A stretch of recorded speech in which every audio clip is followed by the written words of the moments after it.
বাবা মা হচ্ছে জীবনের সবচাইতে বড় শিক্ষক।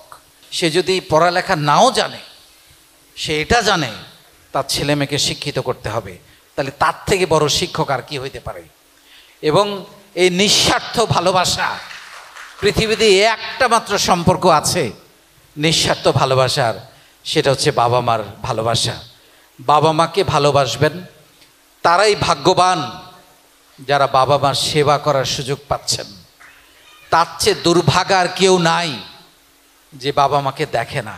এবং আমি একটা কথা দায়িত্ব নিয়ে বলে যাচ্ছি, আপনি যদি বাবা মার দোয়া নিতে না জানেন, তাকে না দেখেন, আপনার জীবনে কোনো দিন সুখ আসবে না, সফলতা আসবে না।